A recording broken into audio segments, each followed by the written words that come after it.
시편 90편은 모세가 남긴 유일한 시라고 말씀을 드렸고요. 시편 90편을 가리켜서 장년의 시라 그렇게 이야기를 합니다.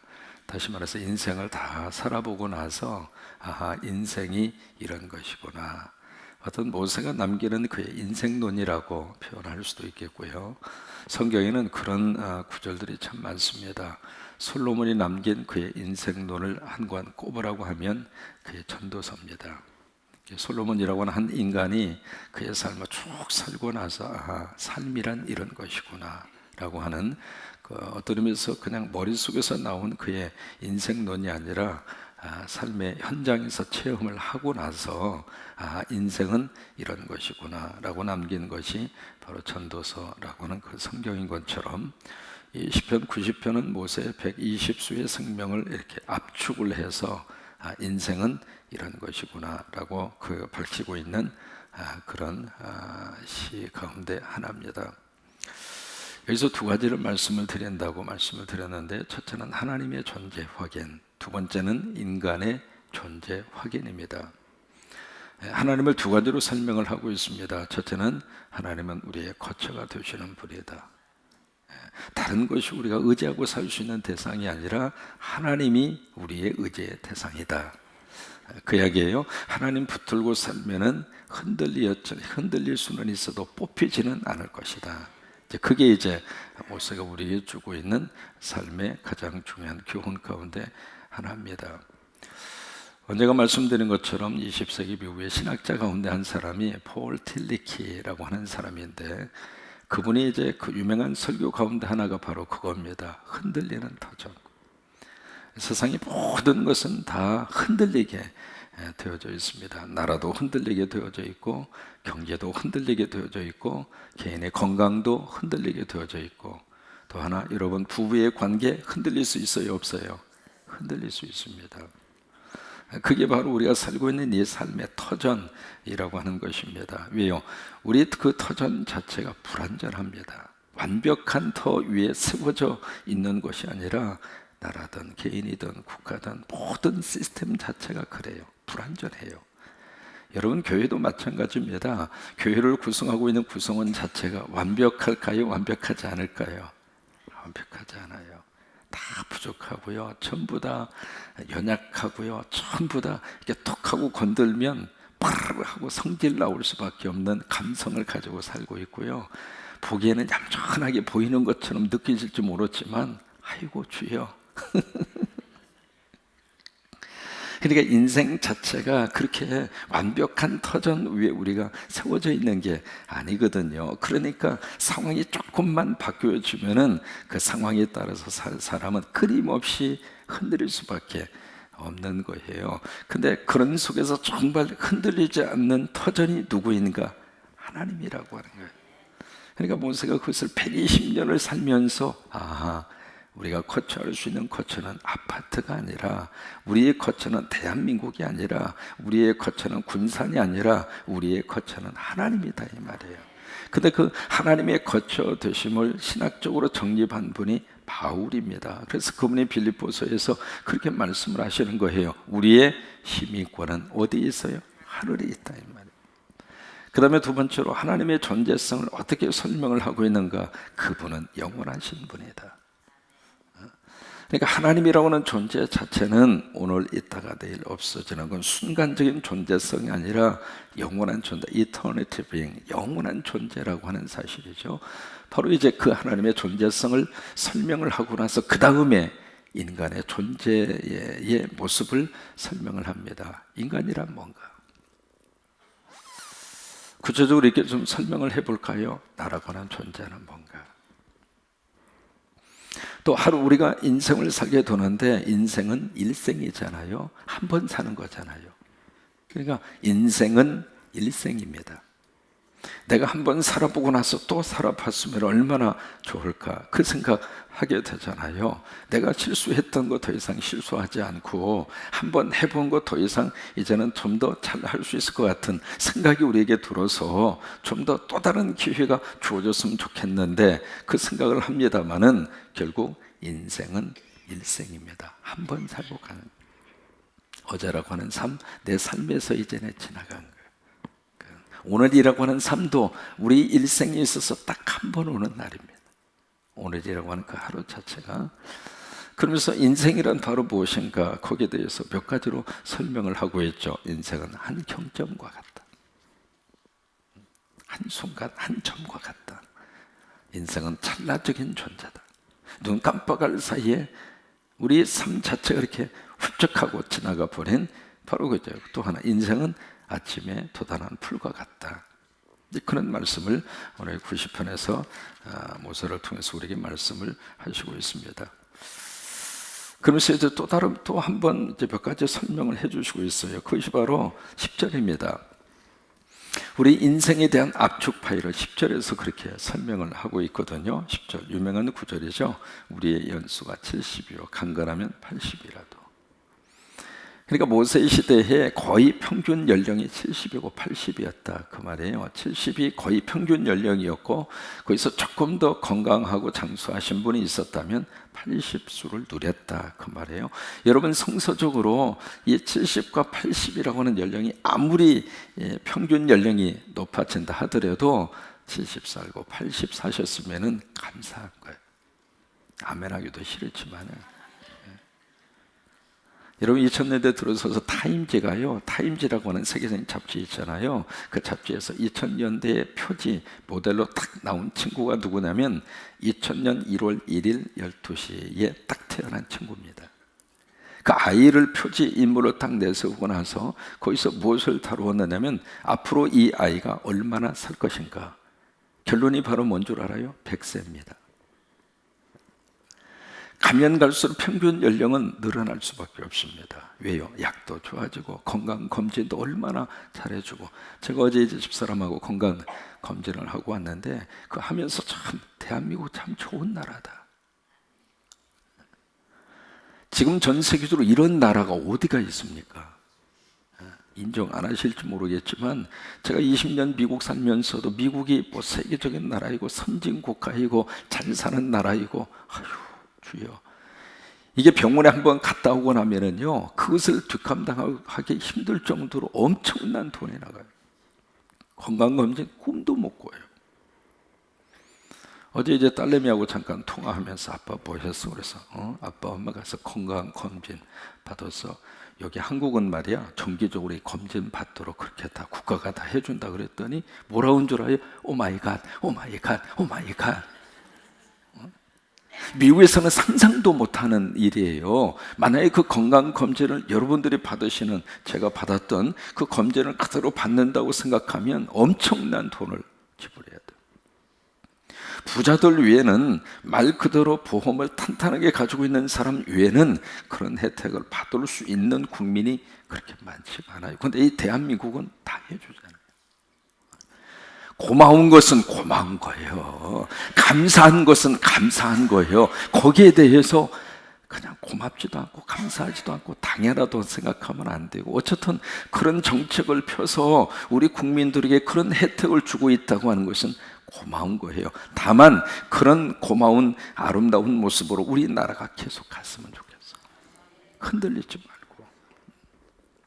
그러니까 그런 검진을 정기적으로 해주고, 그래서 우리 평균 연령이 가면 갈수록 늘어나요. 여러분, 주님 은혜 안에서 120수까지 건강하게 사셔요. 정말로. 몸이 아픈 상태에서 120수까지 사시는 것은 힘든 거고. 왜요? 제가 이제 요양 늘 푸른 집이라고 하는 노인 요양원을 했잖아요. 가서 이렇게 보면 어느 때는 제가 이렇게 보기에도 얼마나 힘드실까. 그리고 자식들이 와서 막 하소연을 해요. 뭐라고 하느냐면, 목사님 우리는 어떡합니까? 그러더라고. 그래서 왜요? 그랬더니 이렇게 우리 어머님 아버님 오래 사실 줄 몰랐대. 그래서 그 요양 늘 푸른 집에 이렇게 들어가시면 잠깐 사시다가 가실 줄 알았는데, 이렇게 오래 사시다가 보니까 자식들이 이제 정부에서 보조가 나오는 거 있고 개인이 조금씩 내는 게 있거든요. 그 자식들이 이렇게 돌아가면서 이렇게 분담을 하기로 했는데, 너무 오래 사시니까 우리는 뭘 먹고 어떻게 사느냐고. 와, 그 말 들으니까 슬프기도 하고. 그러니까 건강한 모습으로 이렇게 하나님이 주신 생명의 수를 누리는 것은 큰 복이거든요. 그러니까 여기 모세도 이게 인생의 앞쪽 파일을 그렇게 우리에게 제시를 하고 있습니다. 우리가 사는 것이 70이요. 강건해서 우리가 80을 산다 하더라도 그 다음에 보세요. 그 인생을 통해서 꺼내놓을 수 있는 것은 무엇인가? 수고와 슬픔뿐이다. 여기 수고라고 하는 말을 영어로 레이버라고 하는 말을 썼습니다. 무슨 얘기냐면 짊어지고 있는 짐이라 그 말이에요. 그 수고라고 하는 말을 예수님이 마태 11장 28절에서 쓰셨어요. 수고하고 무거운 짐진 자들아 레이버, 끊임없이 노동해야 되고 끊임없이 고생해야 되고. 그걸로 끝나지 않고 그 다음에 슬픔이라고 하는 단어를 쓰고 있잖아요. 이 슬픔이라고 하는 단어를 여러 가지로 해석을 할 수 있습니다. 비애라든지 비애, 비통, 아쉬움, 후회 또는 유감, 애석함, 그런 것. 그러니까 70년, 80년을 살면서 인생의 뒤안길을 이렇게 들여다보면서 늘 마음속에 후회가 끊어지지 않잖아요. 그때 좀 잘해줄 거, 그때 좀 어떻게 할 거. 그게 삶이라고 하는 거예요. 그러면 이 시편 90편을 통해서 그러면 인생을 어떻게 살까? 세 가지의 말씀을 주시고 있습니다. 잘 들으셨으면 좋겠어요. 첫째로 삶을 어떻게 사는 것이 성서적이고 지혜로운 삶인가? 첫째로 과거에 매이지 말라. 그게 첫 번째 말씀이에요. 해보실까요? 과거에 매이지 말라. 사람마다 다 과거를 가지고 있잖아요. 좋은 과거일 수도 있고 아니면 기억하기 싫은 과거일 수도 있고. 근데 어느 과거가 됐든지 간에 과거에 집착하지 말라. 그거예요. 왜? 과거는 끝난 거예요. 그 과거를 통해서 우리가 후회하는 마음이 있을 수도 있고 그 과거를 통해서 감사하는 마음이 있을 수도 있겠지만은 어떤 과거이든지 과거는 이미 내 손을 떠난 거예요. 그래서 그런 말이 있습니다. 흘러가 버린 물은 더 이상 물레방아를 돌릴 수 없다. 그러니까 물이 계속 흘러와야 물레방아가 돌아갈 수 있잖아요. 근데 이미 거쳐가 버렸어. 흘러가 버렸어. 더 이상 그것은 나하고는 관계가 없다. 그건 그 나름대로. 그때는 그 나름대로 우리의 인생의 여정을 사는 것으로 감사하고 과거에 집착하지 말고 우리가 정말 붙들어야 되는 것은 오늘과 내일입니다. 정신병 환자들을 이렇게 쭉 지켜보면 정신병 환자들이 거의 대부분이 다 과거 집착증이 가지고 있어요. 그러니까 과거에 매이지 말고 과거를 묻지 마세요. 요요요요. 과거에 집착하지 마. 오늘은 오늘대로 의미가 있는 거예요. 그러니까 과거 속에 너무 우리가 집착하지만. 두 번째는 해야 할 일과 중요한 일을 구별하라. 오늘 90편을 통해서 주시는 삶의 교훈입니다. 해야 할 일과 중요한 일을 구별하라. 여러분, 해야 할 일은 한도 끝도 없습니다. 설거지하고 나면 또 청소해야 되고, 청소하고 나면 빨래해야 되고, 빨래하고 나면 그 다음에 또 뭘 해야 되고. 여러분, 이거 한번 하고 나면 그 다음날 안 해도 되죠? 아유, 두 식구 사는데 뭐 그렇게 이렇게 한번 바닥을 청소해보면 뭐 그렇게 먼지가 그렇게 많은지. 속으로 그런 생각을 해요. 나는 안 흘리고 다녔는데.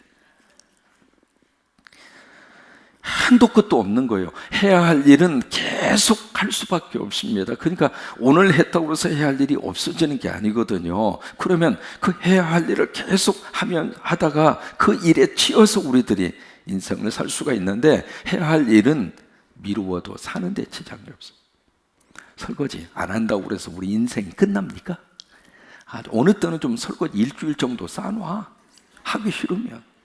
왜? 속 터지는 사람이 가서 하겠지. 빨래 그거 매일 안 해도 괜찮잖아요. 내일 할 수도 있고 모레 할 수도 있고. 청소? 청소 좀 안 한다고 그래서 뭐 어디가 더 납니까? 그러니까 해야 할 일에 자꾸 더 우리가 쫓기기 시작을 하면 더 중요한 일을 놓치는 거예요. 그러니까 해야 할 일과 중요한 일을 구별할 줄 알아야 되는데, 그 중요한 일이 바로 무엇인가? 하나님 만나는 것은 중요해요. 우리가 하나님 만나는 그 시간은 우리 인생에 있어서 너무 중요한 일이거든요. 해야 할 일 때문에 중요한 그 일을 놓치지 말고. 중요한 일을 먼저 붙잡고, 새벽에 나와서 새벽 기도하는 것도 중요한 일이잖아요. 이것도 중요한 일이고, 그래서 이 해야 할 일과 중요한 일을 딱 이렇게 놓았을 때 그걸 잘 구별할 수 있어야 삶을 의미 있게 살아갈 수 있다, 그 말이에요. 그 다음에 세 번째는 하루하루를 기쁘고 즐겁고 행복하게 살아라. 그게 오늘 마지막 결론입니다. 14절을 보실까요? 같이 한번 읽습니다. 아침에 주인자신 우리를 만족하게 하사 우리를 일생 동안 즐겁고 기쁘게 하소서. 15절, 우리를 괴롭게 하신 날수대로와 우리가 화를 당한 연수대로 우리를 두 번이나 우리를 기쁘게 하소서. 무슨 얘기냐면 하루하루 살면서 어떻게 쓰든지 기쁘고 즐겁고 행복하게 살아라, 이 말이에요. 하루를 살면서 똑같은 하루를 인상 쓰고 살 수도 있고 웃고 살 수도 있습니다. 그런데 하나님은 웃고 살라고 하는 거예요. 웃고 살라고 하는 거예요. 하도 세상이 우리를 인상 쓰게 하고 우리를 열받치게 하고, 아니 어떻게 장관 내정자가 세상에 그런 무당 출신 사람을 갖다 장관으로 앉힐 수 있는, 지금 그것 때문에 온 나라가 지금 난리 북새통이 지금 일어나가지고 지금 내려와라, 그냥 탄핵을 시켜버린다. 세상에 중학생들까지 피켓 들고 지금 길거리에 나와가지고 수십만 명씩의 전국적으로 그러고 있는데, 세상에 장관 딱 내정한 사람이 무슨 놈의 무당을 갖다가 집어넣느냐고. 그런 거 볼 때마다 속에서 막 열불나잖아요. 도대체 정신이 있는 사람이 없는 사람이 하지요. 국민들을 어떻게 생각하길래 말이야 저렇게까지 할 수가 있겠는가, 그런 생각 들어요, 안 들어요? 이게요, 지금 우리나라 뉴스만 봐서 그렇습니다만은 전 세계적인 뉴스를 보면 이건 창피해가지고요. 여러분 지금 외국 나가보세요. 어디에서 오셨어요? 한국에서 왔습니다. 한국? 아휴, 어떻게 그런 나라가 다 있느냐고. 우리는 일본 사람이 뭐라고 그러면 열이 더 받칩니다. 일본에서 뭐라고 한 줄 알아요? 한국은 무당이 통치하는 나라로. 세상에 그런 말을 일본 사람들이 지금 하고 있을 정도로 그런 적인데, 지금 이 수습을 위해서라도 뭔가 해야 되는 그런 입장인데, 이게 제정신인가 말이죠. 그런 생각하면 열받친다고요. 먹었던 밥도 그냥 토해내고 싶을 정도. 이게 세상입니다. 근데 그런 속에서 우리가 살고 있지만은, 우리가 하나님 안에서 정말 오늘 하루가 누가 이 삶을 어떻게 해줄 수 없잖아요. 우리 인생은 우리가 살아야지. 오늘이라고 이 하루는 우리 얼마나 소중하고 귀한 하루예요. 어떤 사람 그렇게 표현합니다. 당신이 오늘 힘들어하는 오늘 하루는 어제 이 세상을 떠나면서 그렇게 가지고 싶었던 하루라고 하는 것을 기억하십시오. 오늘 하루를 어떻게 살까? 예수님 안에서 기쁘고 즐겁게. 그러면 목사님 기쁘고 즐거운 일이 있어야죠. 스스로가 선택해야지. 누가 나에게 그것을 주어서가 아니라 스스로가 생각하고 스스로가 그렇게 방향을 설정하고 스스로가 그렇게 선택하고 살 수 있는 방법밖에 없어요. 그러니까 오늘 하루도 어떻게 쓰든지 감사거리를 스스로가 찾고, 그리고 그것 안에서 그래 오늘도 주님 안에서 웃으면서 살자, 기쁘게 살자, 행복하게 살자. 할렐루야. 그래 오늘 하루 새벽 기도 쌓고, 그래 오늘 하루 걱정거리가 있지만은 예수님 안에서 오늘 하루도 감사하고 살자. 스스로가 그렇게 선택하지 않으면 세상적인 것에 의해서 우리는 계속 인상 쓰고 살 수밖에 없어요. 어느 쪽을 살 것인가 나에게 달려 있어요. 내가 선택하고 내가 그렇게 사는 거예요. 근데 하나님은 오늘 이 말씀을 통해서 가능한 한 이쪽 기쁘고 즐겁고 행복한 것을 선택하고 살라고 하는 거예요. 왜? 그것이 하나님이 우리에게 주시고 싶은 하나님의 거룩한 축복이기 때문에 그렇습니다. 사도행전 16장에 간수가 막 감옥을 지키다가 난리 법새통이 벌어졌잖아요. 막 지진이 나고 막 잠을 자다 가서 보니까 세상에 죄수들을 묶고 있는 모든 족수들이 다 풀려가고 죄수들은 다 도망간 것처럼 딱 보이고, 순간적으로 끝났다 싶어서 칼을 빼서 자기가 자결을 하려고 그러잖아요. 그때 바울이 죽지 말아라, 우리가 여기 있다, 왜 죽으려고 그러느냐, 도망도 안 갔는데. 그저 그 바울 앞에 무릎을 딱 꿇어요. 그러면서 그 유명한 말을 그가 입을 통해서 고백합니다. 우리가 어떻게 해야 구원을 얻으리까? 그러니까 답을 주잖아요. 주 예수를 믿으라. 예수 믿으면 된다. 그게 성경이 제시하는 답이에요. 그래요. 어떻게 해야 우리가 살겠습니까? 어떻게 해야 이 위기를 극복할 수 있겠습니까? 어떻게 해야 여기서 이 험한 인생의 터널을 통과할 수 있겠습니까? 주 예수를 믿어라. 그러면 너와 내 집에 살 것이다. 그래요. 주 예수를 믿으라. 그게 하나님이 주시는 답이거든요. 그러면 네가 살 것이다. 그 말을 믿음으로 받았어요. 그래서 죄수 둘을 모시고 집으로 가서 대접을 하잖아요. 그 다음에 사도행전 16장에 뭐라고 말씀을 하고 있느냐면 이 간수가 그와 그 온 집이 같이 따라서 말하세요. 하나님을 믿었으므로 크게 기뻐하니라. 달라진 거 아무것도 없습니다. 딱 하나, 하나님을 믿었으므로. 그 믿음 때문에 그 간수가 기쁨이 생긴 거예요. 그러면 우리도 내 안에 예수님이 계시고 내 안에 성령님이 계시고 내 안에 믿음이 있으면 그거 하나 붙잡고 기쁘게 살 수 있지 않느냐 이 말이에요. 많이 먹을 수도 있고 조금 먹을 수도 있죠. 환경이야 이럴 수도 있고 저럴 수도 있고 그러잖아요. 내 자식이 공부를 잘할 수도 있고 못할 수도 있고. 그런데 그 자식이 미래에 어떻게 잘 될지 안 될지 우리가 어떻게 알아요? 다만 하나님께 맡겨드려서 하나님이 내 자식 돌봐주기를 바라고 기도해 드리고, 그리고 나서 오늘 하루를 내 삶의 환경 속에서 인상 쓰고 살 것인가, 아니면 오늘 하루 정말 하나님 안에서 감사하고 기쁘고 행복하게 살 것인가. 그 선택은 누가 하는가? 내가 하는 거예요. 내가. 기쁘고 기쁘도다 항상 기쁘도다 나 주께 왔사오니 녹주옵소서. 저는요 사진 찍을 때 가능한 한 웃으려고 그래요. 그래서 제 사진은 모든 사진이 다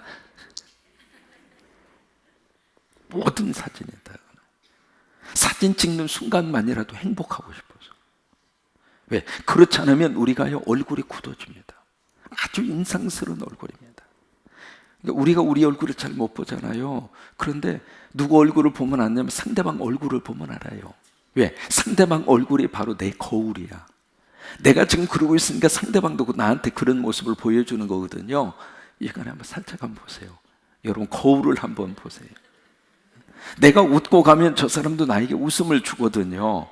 내가 인상 쓰면 저 사람도 나한테 인상 쓰거든요. 그러니까 상대방이 바로 내 인생의 거울이라고요.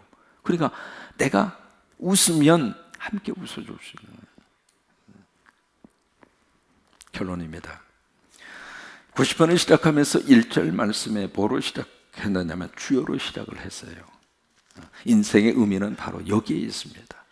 오늘 하루도 주여로 시작하고, 그래요. 힘든 일이 있을 때마다 주여 한번 해보실까요? 주여.